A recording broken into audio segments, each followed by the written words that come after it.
The Galactic Academy's empathy trial was infamous across the known worlds.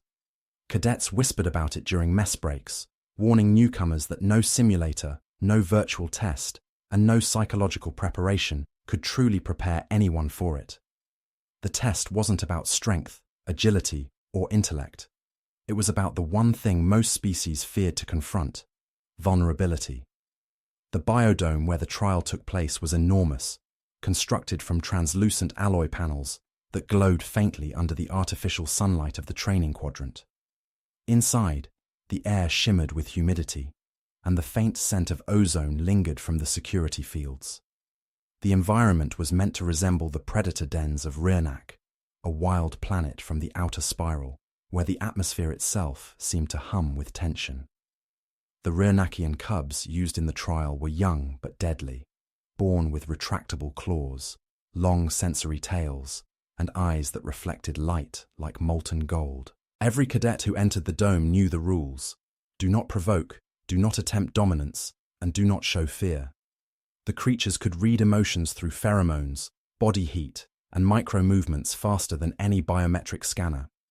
Commander Zor, the instructor leading the session, paced before the line of students, his boots echoing sharply against the reinforced floor. His scaled armor gleamed in the dome's light, and the scars on his cheek, a remnant of his own empathy trial decades ago, gave him an aura of hardened experience. He was from the Sarthan species, reptilian and stoic, known for their control of emotion and intolerance for weakness. "You are here," he began, his voice carrying the sharpness of command, "to demonstrate not power, but restraint. The Ryrnakian cubs respond to what you feel, not what you say. Control your pulse, your scent, your gaze. Let a single drop of fear escape, and you will bleed for it." The line of cadets shifted uneasily. A few reptilians flared their frills unconsciously. The avians folded their wings tight to their backs. The insectoid cadets clicked their mandibles softly in nervous rhythm. Among them, sitting slightly apart from the others, was a single human girl, Elara Voss. She was the only human in the cohort and had quickly learned that most species didn't know what to make of humans. To some, they were unpredictable emotional creatures. To others, curious relics of a dangerous world once known for war and survivalism. Elara had stopped correcting them long ago. She knew that no explanation mattered until actions spoke for themselves. She adjusted the strap of her academy-issued uniform, the fabric slightly too large for her slender frame, and kept her eyes on the commander. Zor's gaze passed over her briefly, but without acknowledgement. Humans had a reputation for emotional volatility. He didn't expect much from her. Elara didn't care for expectations. She had volunteered for the trial the moment it was announced, even though most cadets tried to delay it until their final term. For her, it wasn't about prestige or proving worth. It was about understanding why fear ruled so many species that called themselves advanced. The metal gates at the far end of the dome hissed open, releasing a gust of warm, musky air. A collective ripple of tension passed through the group. From the darkness beyond, 6 Ryrnakian cubs stepped into the light. They were the size of large wolves, their sleek fur shimmering with iridescent patterns that shifted depending on the angle of light. Each movement was a study in predatory grace, low, measured, deliberate. Their golden eyes scanned the rows of cadets, reading every heartbeat, every flicker of tension. One let out a soft, guttural trill that vibrated through the floor, and a few cadets instinctively took half a step back. "Do not move unless necessary," Zor barked. "The cubs sense motion as intent." He turned to the control console, adjusting the dome's temperature slightly downward to match the Ryrnakians' natural climate. The room grew cooler, the air heavier. The cubs spread out, circling lazily, testing the boundaries of the group. One of the avian cadets puffed her feathers to appear larger. The cub nearest to her froze, then let out a low snarl. The cadet froze, trembling. Another reptilian cadet tried to project calm dominance by standing tall, but the cubs recognized false confidence as easily as fear. One swiped at the air in front of him, claws glinting inches from his chest. Zor did not intervene. This was the point. Elara remained still, her posture relaxed but grounded. She had crossed her legs on the cold floor, resting her hands loosely on her knees.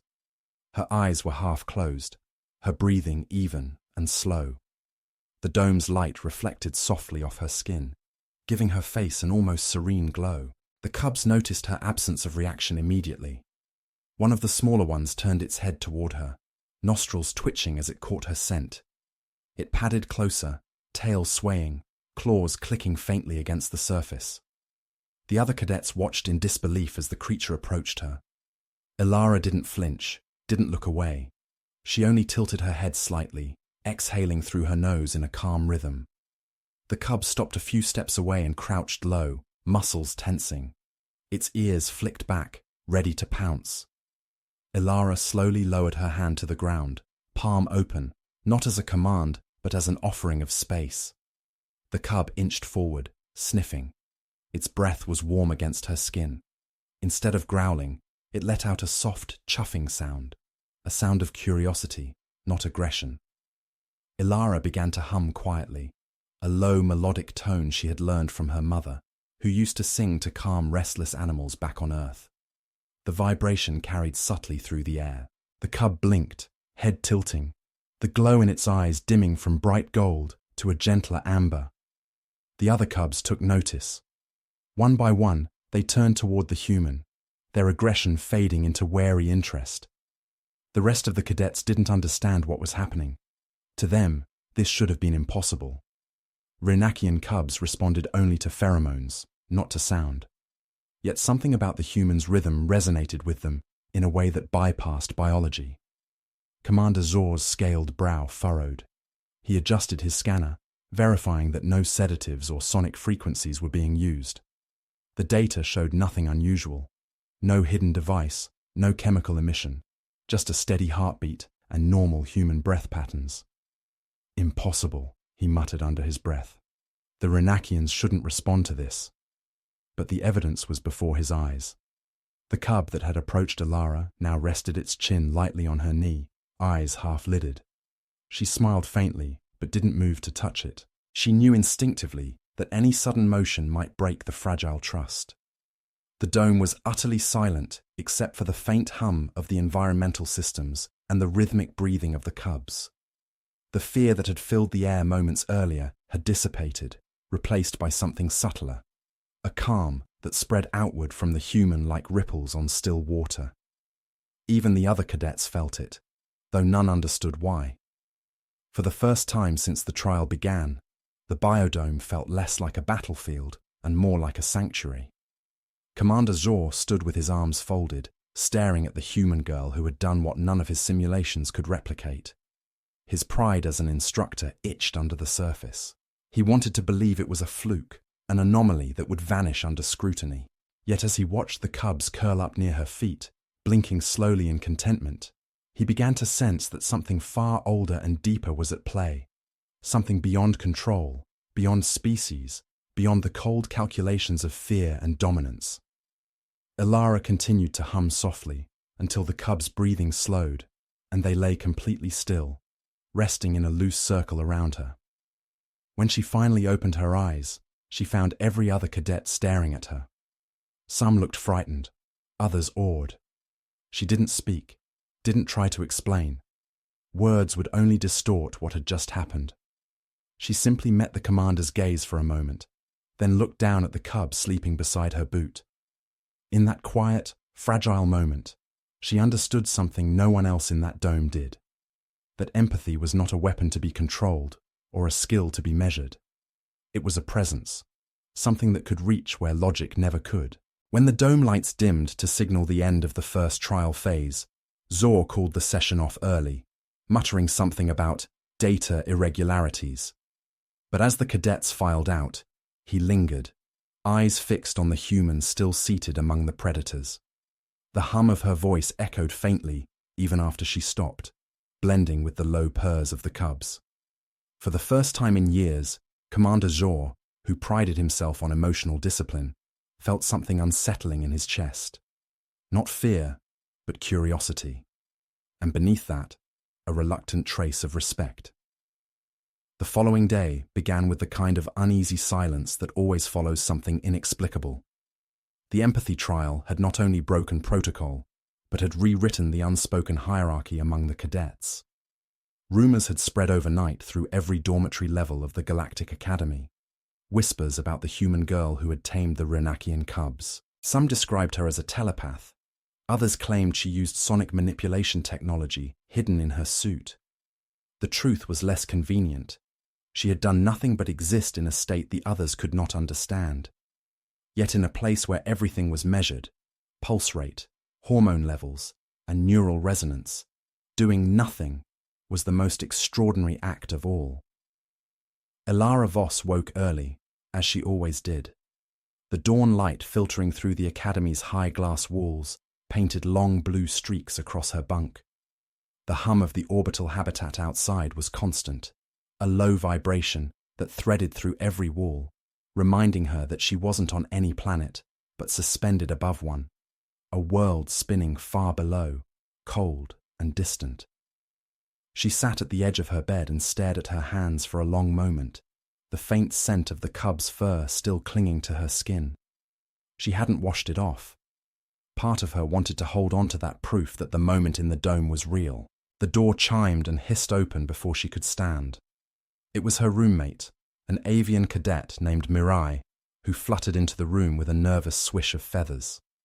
Mirai was kind but cautious.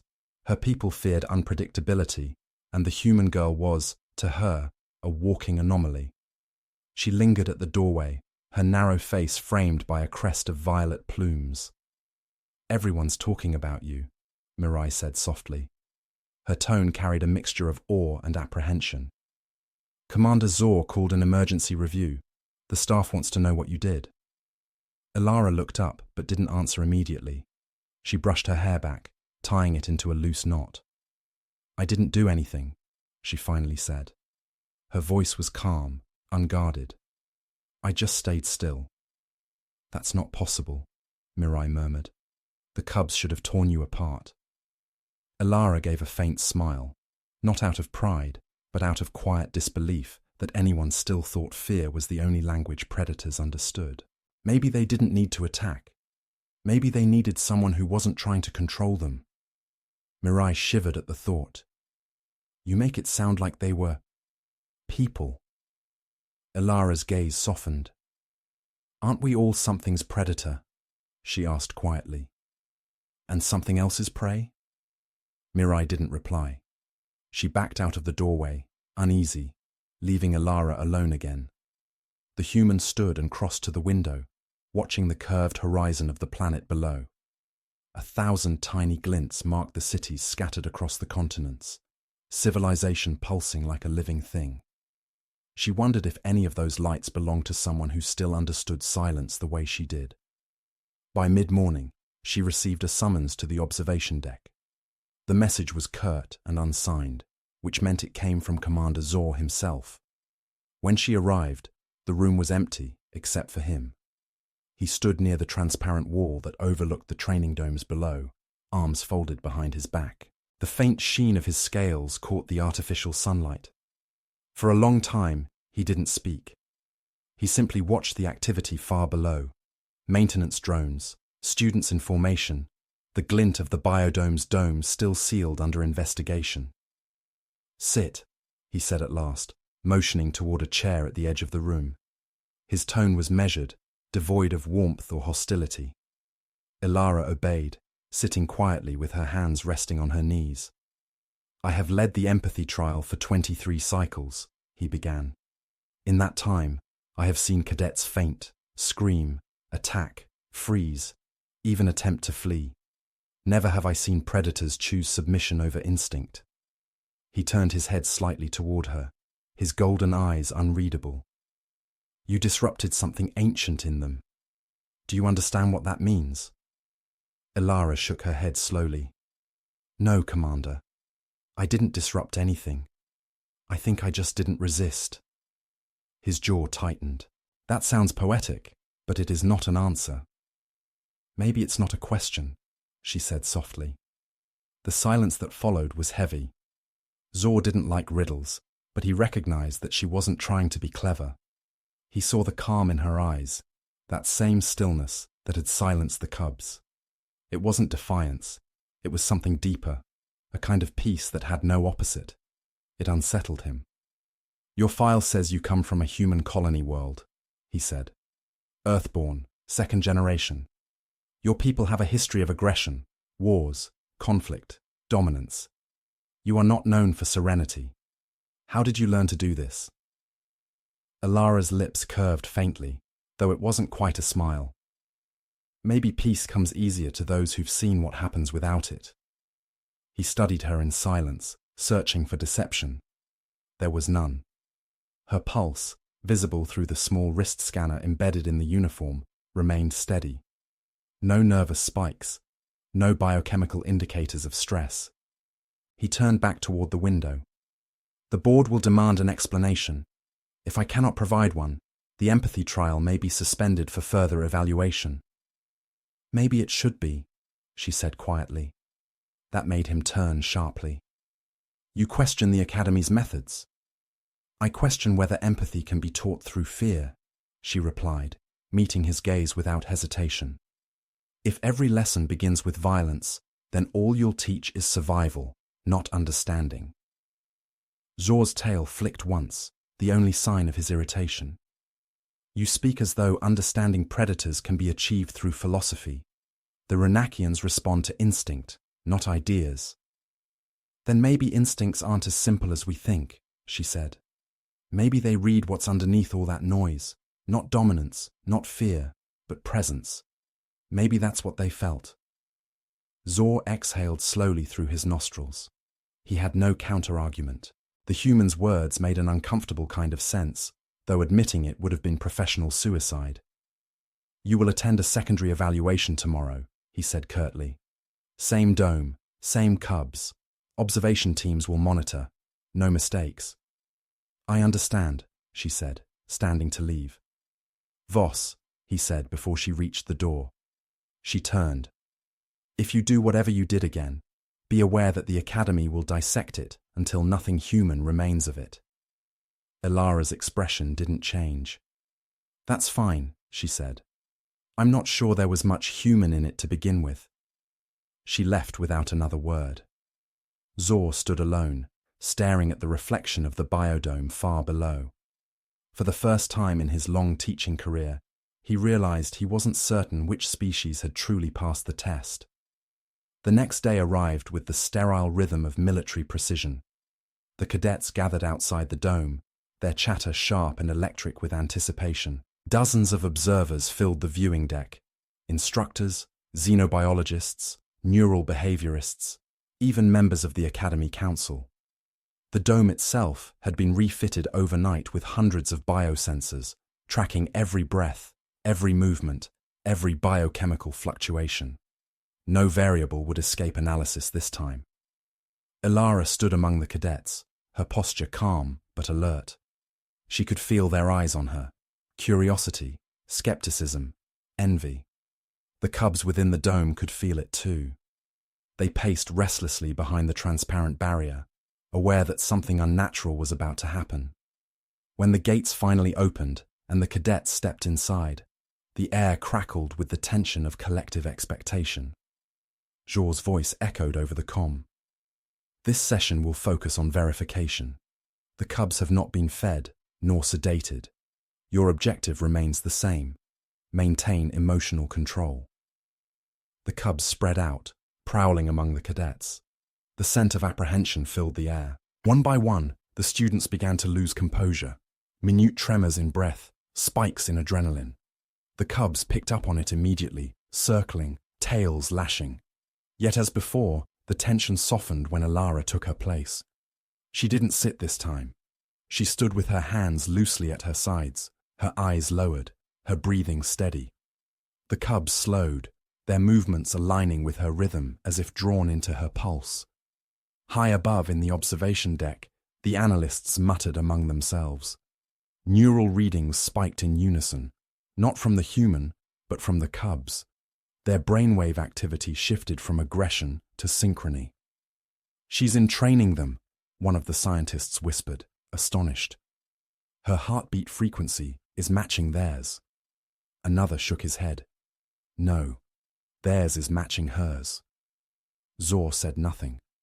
He only watched, his throat dry, as the impossible unfolded again, only this time under perfect surveillance. The cubs gathered around the human, settling into a loose formation like a living shield. Every cadet froze, afraid to move. Elara felt the weight of all those eyes on her, but didn't let it reach her mind. She could hear her own pulse as clearly as she could hear the soft rasp of the cubs' breathing. She didn't try to command them, didn't project emotion. She simply stood as she was, a still point in a storm of overthinking minds. The experiment should have ended there, but Zor wasn't satisfied. He gave a quiet signal to the technician beside him, a silent command to initiate the next phase. The dome lights dimmed, and the environmental controls began to alter. The air thickened, laced with pheromone triggers designed to increase the cubs' aggression. It was an act of professional stubbornness disguised as science. He wanted to see if peace could survive provocation. Elara didn't know the change had been made, but she sensed it. The cubs' breathing quickened, their muscles tensing. One bared its teeth, growling low. The energy in the dome shifted. She didn't retreat. Instead, she closed her eyes and took a slow, deliberate breath. She reached inward, past the fear blooming at the edges of her chest, until her heart found its rhythm again, steady, grounded, unyielding. The cub nearest to her blinked, nostrils flaring, its tail slowing from a whip to a gentle sway. Above, the monitors registered something impossible. The aggression curve reversed. Instead of escalating, it dropped to baseline within seconds. One by one, the cubs began to lie down again, forming a quiet ring around the human at the center. For a long moment, the dome was silent. Every cadet, every scientist, every observer simply stared. Zor clenched his fists, unable to find words. What the data revealed wasn't control. It was connection, raw, undirected, and utterly real. When the session finally ended, Elara left the dome without waiting for orders. The cubs watched her go, their golden eyes following until the doors sealed behind her. Somewhere deep in her mind, she felt a faint echo, a pulse that wasn't hers, fading slowly, but never entirely gone. And as she walked back through the corridor, past the silent cadets and speechless instructors, she understood that something fundamental had shifted. The empathy trial was no longer a test of survival. It had become a mirror, and everyone had just seen themselves reflected in a human heartbeat. By the third day, the academy had turned into an echo chamber of curiosity and unease. The incident with the Rernakian cubs had spread beyond the empathy division. Even the command corps was discussing it behind closed doors. Some instructors called it a breakthrough. Others whispered that it was a security hazard. There were no official statements, only silence and the faint hum of rumors. Elara, however, felt none of that chatter. She had spent the last night in the medical wing for observation, surrounded by scanners and data drones, her every heartbeat analyzed and compared to the cubs' recordings. Nothing unusual was found. The machines concluded what the humans and aliens could not. There was nothing measurable about what had happened. When the morning came, she walked out of the infirmary with the same quiet step she always had. The other cadets parted as she passed through the corridor. Some avoided her eyes, others looked at her with open fascination, but none spoke to her. For the first time, she felt not isolation, but an almost sacred stillness around her, as if everyone else's noise existed on a different frequency. She didn't seek it. She simply carried it. Meanwhile, Commander Zor stood in his office, pacing. He hadn't slept. The reports from the previous session filled his desk, lined up in glowing screens. Neural resonance, stress analysis, hormone mapping, all inconclusive. The scientific language failed to describe what his eyes had seen. The human girl had changed the nature of the predators without words, without dominance, without submission. It made no sense, and that infuriated him. He had built his reputation on logic, on structure, on measurable progress. Yet this quiet creature had undone decades of theory by simply existing. His pride burned like acid. When he looked up from his desk, he saw his reflection in the dark glass of the viewport, and behind it, the empty biodome glimmering faintly under artificial light. The cubs were still inside, sleeping together in a strange, protective pattern. They had refused to engage in standard aggression drills since the last session. The trainers had tried everything: scent triggers, sound frequencies, even decoy prey, and the cubs had ignored them all. They stayed calm, docile, waiting for her. Zor clenched his jaw. She is an anomaly, he muttered to himself, an emotional contagion that clouds instinct. He turned and strode toward the control room, issuing orders to the dome technicians to prepare for a closed evaluation. He would test her again, without the interference of analysts or scientists, without cameras documenting every second. If she could maintain that strange influence, he would expose it as luck or manipulation. If she couldn't, he would prove that her supposed empathy was nothing more than a trick of circumstance. When the summons came to her quarters, Elara wasn't surprised. She had sensed it before the message arrived. The Academy wasn't ready to let go of what had happened, not because it feared her, but because it feared what it couldn't explain. She followed the automated escort drone through the dim corridors until she reached the biodome once more. The air inside smelled faintly of moisture and metal. The cubs were already awake this time, pacing near the containment gates. Zor stood near the control panel, his expression cold. "You will perform the trial again," he said. "No observers, no interference. I need to see what happens when the variables are uncontrolled." Elara regarded him quietly. "You're angry," she said simply. His eyes narrowed. "I am not angry. I am curious." She tilted her head. "Curiosity doesn't make your hands shake." He stiffened. She was right. The tremor was barely visible, but it was there, a flicker of uncertainty, of something human within the reptilian frame he worked so hard to discipline. He turned away and keyed the control console. The dome lights dimmed, and the gates slid open with a heavy hiss. The cubs stepped into the clearing, their golden eyes catching the low light. They moved more cautiously than before, sniffing the air, as though aware that something was different. Elara took her place in the center of the dome, standing still as the creatures approached. For a moment, it seemed like the calm of before might return, the soft breathing, the synchrony, the quiet. But then Zor adjusted a dial on his wrist console, and the atmosphere shifted. He had introduced an aggression stimulant into the dome, a chemical mist that subtly heightened predatory instinct. It wasn't dangerous, but it was enough to amplify tension. The cubs stiffened, their tails twitching. A low growl rolled through the dome, deep and rising. Elara felt the change instantly, like static in the air. The peace began to fracture. She didn't move. She could feel the rhythm of her heart beginning to quicken, but she forced it back into balance. The cubs circled her, their bodies tense and coiled. One of them, the largest, bared its teeth. Zor watched closely, his breath tight. He wanted her calm to break. He needed it to. "You cannot control nature," he said from behind the glass, his voice sharp through the comm. "It bends to no one." Elara closed her eyes. She wasn't trying to control anything.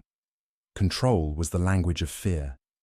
Instead, she focused on the sounds, the faint vibration in the ground beneath her boots, the rhythmic panting of the cubs, the slow exhale of the air vents above.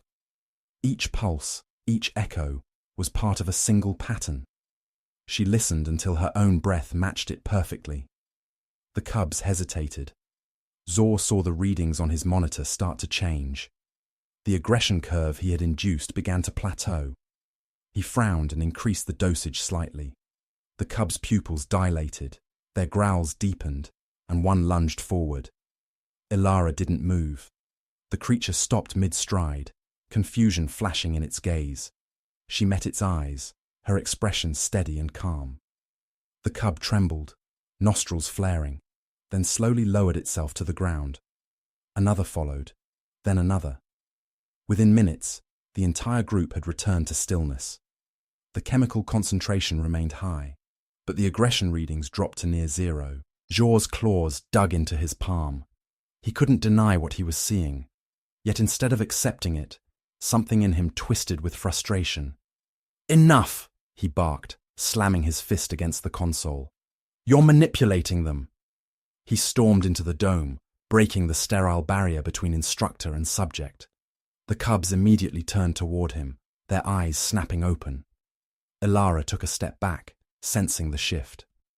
Zor's presence carried a different kind of energy, authority wrapped in anger. He approached her, his scaled armor gleaming in the dim light. "What are you doing to them?" he demanded. "Nothing," she answered. He raised his voice. "Do not lie to me." The cubs flinched at the sound. Their tails lashed, and one hissed low. Zor ignored it and pointed his staff at her chest. "Tell me how you did it." Ilara's eyes hardened, though her voice remained calm. "If you shout in a storm, does it make the wind listen?" That only enraged him further. He took a step closer, the staff inches from her shoulder. "You endanger this program, human. You turn predators into something weak. You—" The sound that followed wasn't a growl. It was a roar. The cubs leapt forward as one, teeth bared, claws flashing in the artificial light. Zor barely had time to react before the largest slammed into him, knocking the staff from his hand. He hit the ground hard, the impact echoing through the dome. Another cub pinned his arm, snarling close to his face. Ilara froze for a fraction of a second, then moved instinctively. "Stop!" she cried, her voice cutting through the chaos. The cubs paused but didn't release him. Their breathing came fast and sharp, the line between instinct and emotion blurred. She dropped to her knees beside them, lowering herself to their level.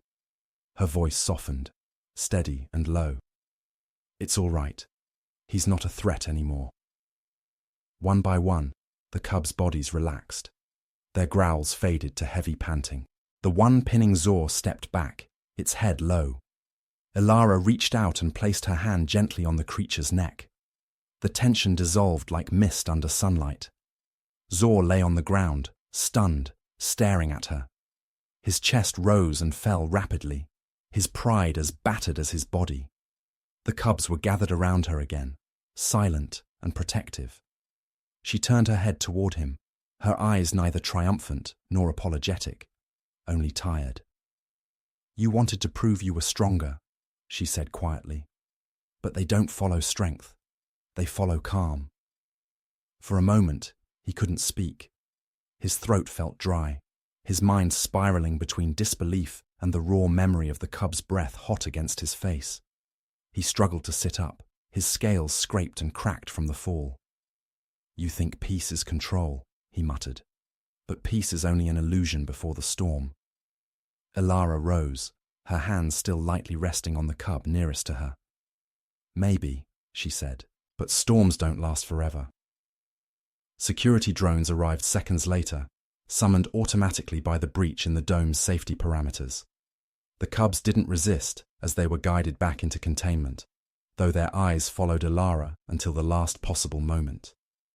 She waited until the dome lights brightened again before stepping away from Zor. He didn't look at her when she passed him, but his jaw clenched as if holding back words he didn't understand how to say. She left without another glance, her boots leaving faint impressions on the metallic floor. Behind her, the commander remained motionless, the echo of her words, and the sight of those predators defending her instead of attacking, replaying endlessly in his mind. For the first time in years, Zor realized that fear and control might not be opposites after all, but twins born of the same ignorance. And as he sat there in the dim light of the biodome, the sound of her calm breathing still lingering in the air, he felt something strange within himself shift, a fracture in the armor of certainty that had defined his entire life. The Academy's hallways felt different after the incident. There was no announcement, no official reprimand, yet everyone walked as if the walls themselves carried whispers. Security drones moved in quiet formation along the corridors, scanning every student's wristband for access authorization. The biodome where the incident occurred was sealed off, its entrance guarded by armed sentinels. To the cadets, it was a mystery wrapped in silence. To Elara, it was an unfinished conversation. She had been confined to her quarters for most of the night after the dome attack, not as punishment, but for observation and debriefing. She didn't resist. She spent the hours sitting by the narrow window, her gaze unfocused on the curve of the planet below. Her mind wasn't restless. It was still, like a lake after a storm. The cubs' faces lingered in her thoughts, the soft rise and fall of their breath, the way their eyes had reflected her own calm back at her. The moment she had said enough, something profound had shifted, not just in them, but in her. It was as though she had touched a current that connected her to something deeper than instinct or reason, something wordless and ancient. When the door finally opened at dawn, Commander Jaw stood there. His armor was dented from the previous day's chaos, the metallic edges repaired but still scarred. His expression was unreadable. "Come with me," he said simply. His tone wasn't harsh anymore. It was heavy, as if carrying the weight of unspoken realization. Elara followed him without question. The corridors were empty this early in the cycle, the only sound the soft hum of the air filters. As they descended through the lower decks toward the biodome, she noticed the change in him. His posture was straighter, yet his movements lacked the same rigid certainty. It was as if something within him had cracked, and through that fracture, light was leaking. At the security checkpoint, 2 officers saluted and scanned their badges. The gates opened with a hiss. The air inside was cooler than before, touched with the faint scent of rain. The cubs were awake. Through the transparent barrier, Elara could see them lying in a loose formation near the central platform. Their fur shimmered faintly in the artificial dawn, calm and watchful. Zor paused, his gaze locked on the creatures. For the first time, she saw not pride in his eyes, but hesitation. "Why did you bring me here?" she asked softly. He didn't answer right away. He approached the console and deactivated the barrier. The sound of the field dissipating was soft, like a sigh.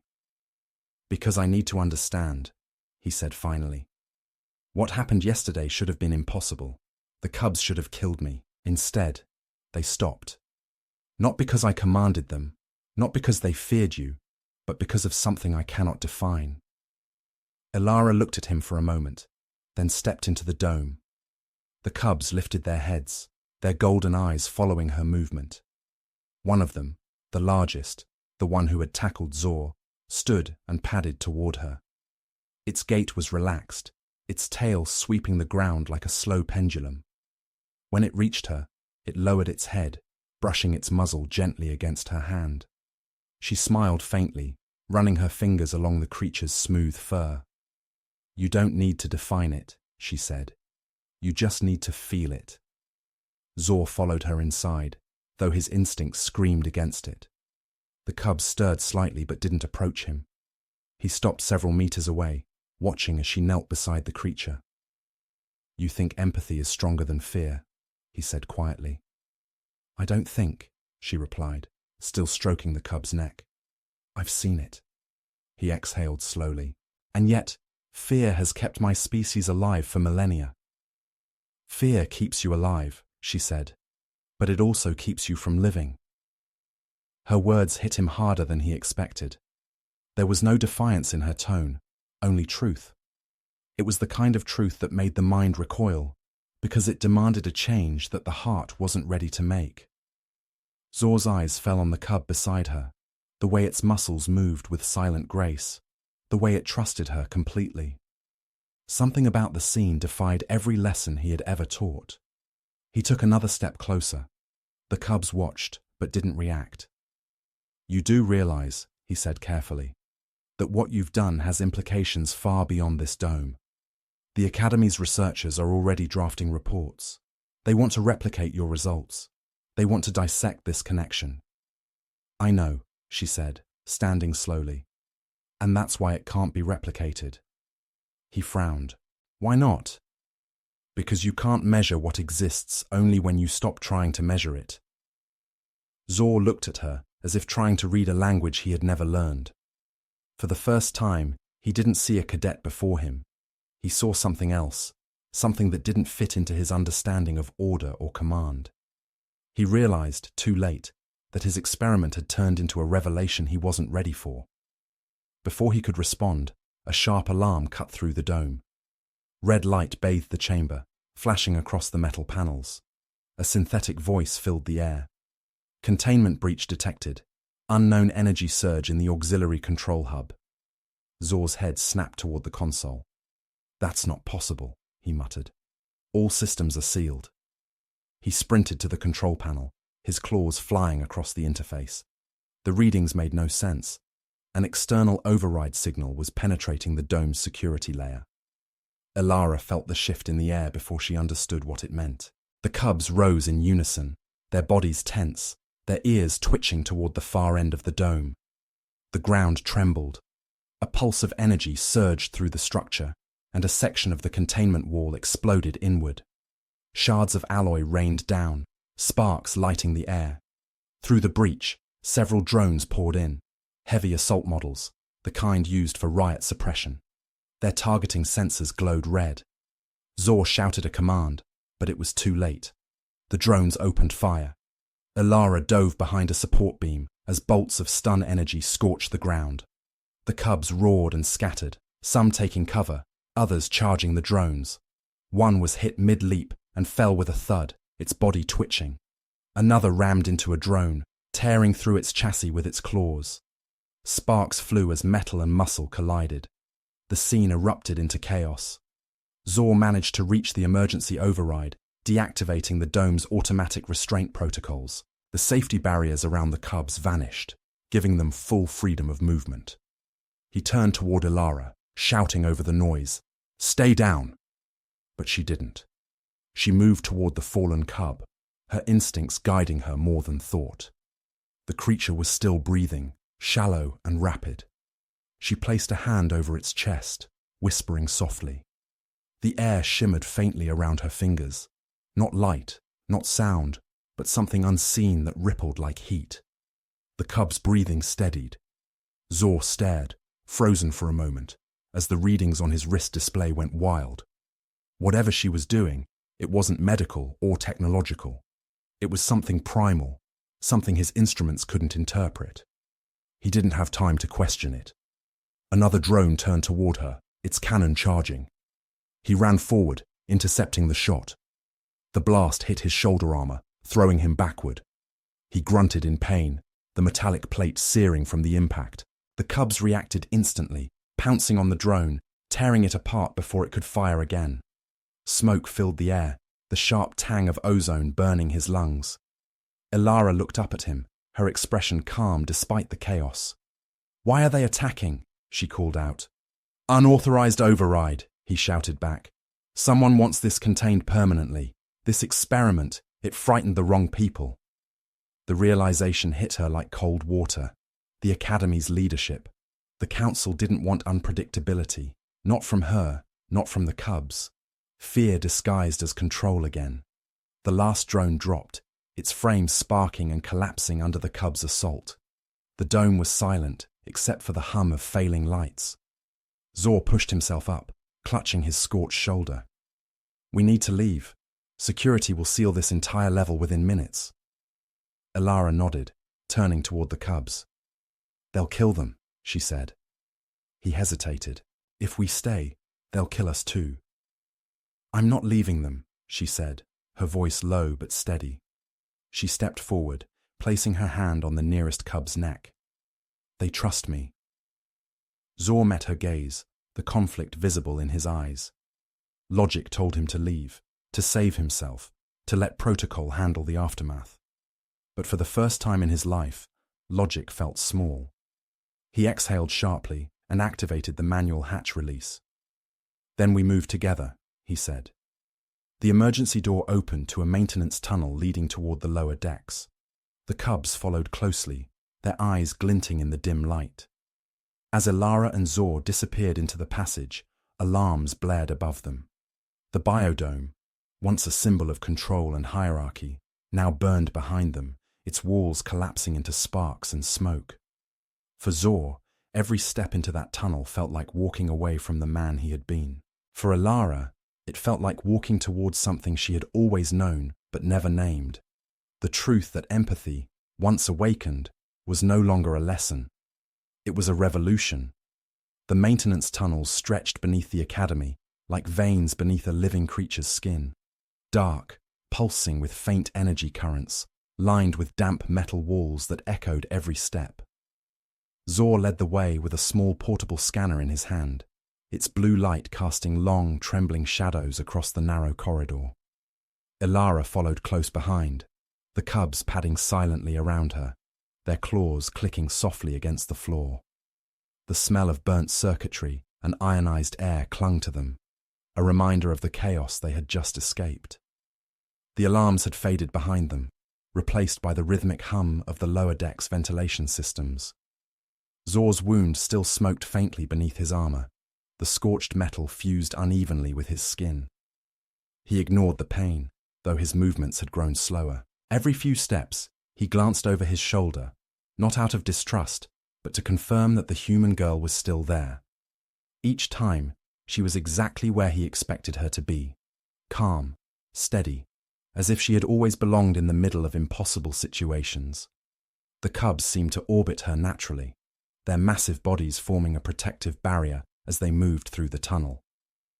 "We're nearing the auxiliary hangar," Zor said, his voice low. "It's unmonitored during low cycles. We can use it to reach the surface before security locks the transport bays." Ilara nodded, though she could see exhaustion beginning to tighten his jaw.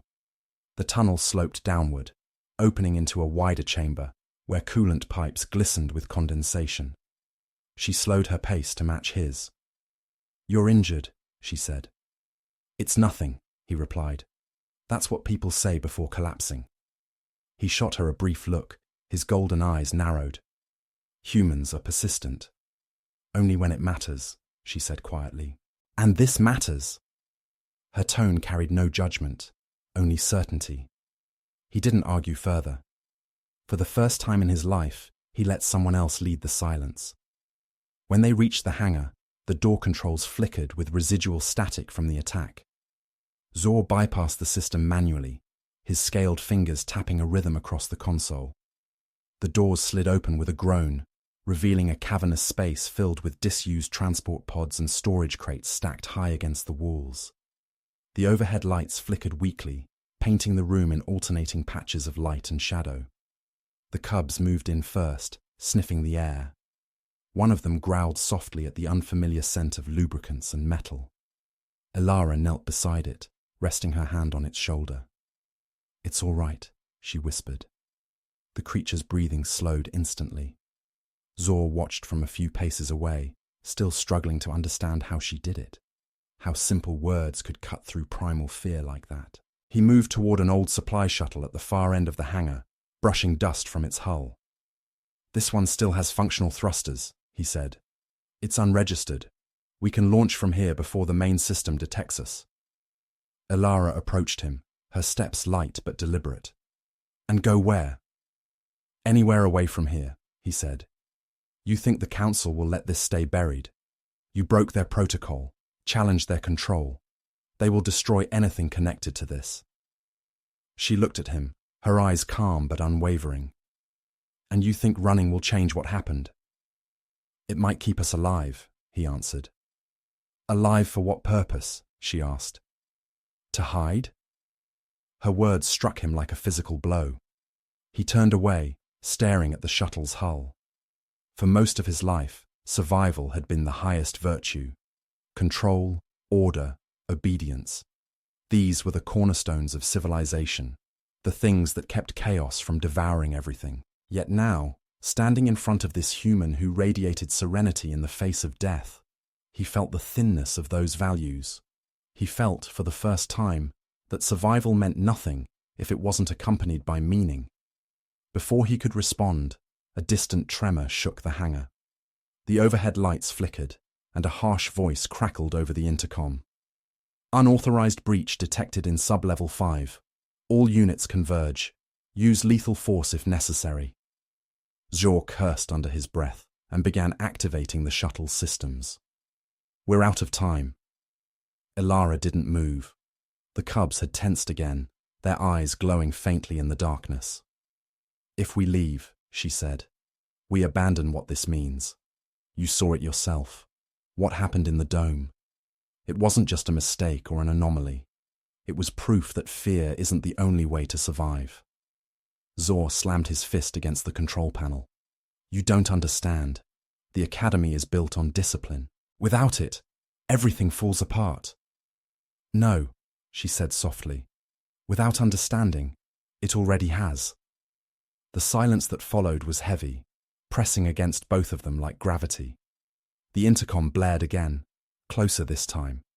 The sound of approaching footsteps echoed through the tunnel they had come from, security teams moving fast. The cubs snarled, their bodies braced for a fight. Zor's instincts screamed to prepare for battle, but Ilara raised a hand. "Let them come," she said.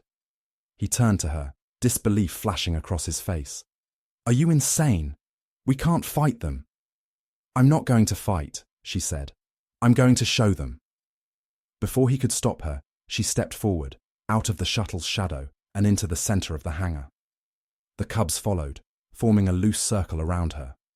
The sound of boots grew louder, the harsh light of tactical lamps spilling into the chamber as the security squad entered. There were at least a dozen of them, fully armed, armor shining under the flickering lights. The moment they saw the predators, they raised their weapons. "Stand down," one of the officers shouted. "Step away from the creatures." Zor gritted his teeth. He could see where this would end. Violence, panic, blood. But Ilara didn't move.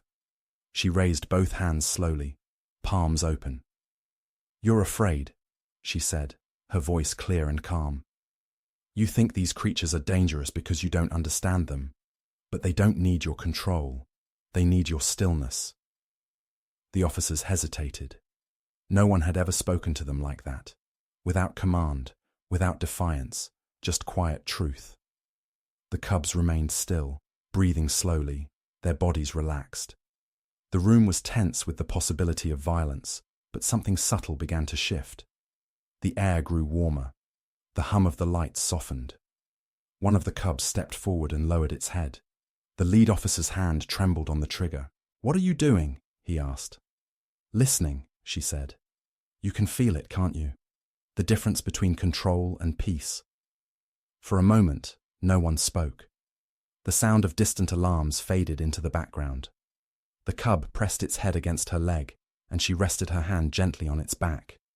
The energy in the room changed completely. One by one, the weapons lowered. Even Zor felt it, the pull of something ancient and human, something that needed no proof or explanation. When the silence settled, Ilara turned to Zor. "This is what you were trying to teach," she said softly. "You just didn't know it yet." He looked at her for a long time, then at the officers who now stood motionless, uncertain whether to act or watch. His pride, once his armor, had dissolved completely. "What happens now?" he asked. She smiled faintly. "Now, we start again." The cubs began to move, slowly approaching the officers, sniffing curiously, but without aggression. No one flinched. The men and women who had come ready to kill found themselves unable to see monsters anymore. They saw creatures breathing the same air, pulsing with the same life. Zor felt his throat tighten. For the first time, he realized that the trial he had created to test control had ended by teaching him humility. Later, the official reports would say the incident ended without casualties. The Academy would classify it as an unprecedented behavioral anomaly and quietly close the empathy program. But the memory of that day spread faster than any report could contain. Cadets whispered about the human girl who stopped a firefight without lifting a weapon, about the predators who obeyed without being commanded, about the commander who learned to listen. Months passed. The biodome was rebuilt, not as a testing ground, but as a sanctuary. The cubs roamed freely within, no longer subjects, but living proof that understanding could rewrite nature itself. Zor remained as its caretaker, his uniform stripped of rank, his posture softer, his voice quieter. Some called it exile. He called it peace. Ilara left the academy soon after. No one knew where she went, only that she left behind no belongings, no messages, only the echo of her calm that lingered in the halls long after she was gone. The cadets who had once feared her now meditated before every training session, imitating her breathing technique without truly knowing why. The culture of the academy shifted, subtly but permanently, like a river changing course after a storm. Sometimes, Zor stood at the edge of the dome, watching the cubs sleep beneath the artificial sunlight. He often thought about the words she had said, that empathy wasn't control, it was resonance. He didn't pretend to understand it fully, but he could feel it now in every heartbeat, in every still moment. He realized that the human girl had not come to teach him anything new. She had simply reminded him of what his kind had forgotten. And somewhere beyond the stars, Ilara walked under an open sky, free from domes and regulations, her voice carried by the wind. Wherever she went, peace followed her, not because she commanded it, but because she embodied it. The lesson had been rewritten, not in data or doctrine, but in the quiet understanding that strength was never born from fear. It was born from stillness. And for the first time in the history of the Galactic Academy, that truth was no longer a mystery. It was a way of life.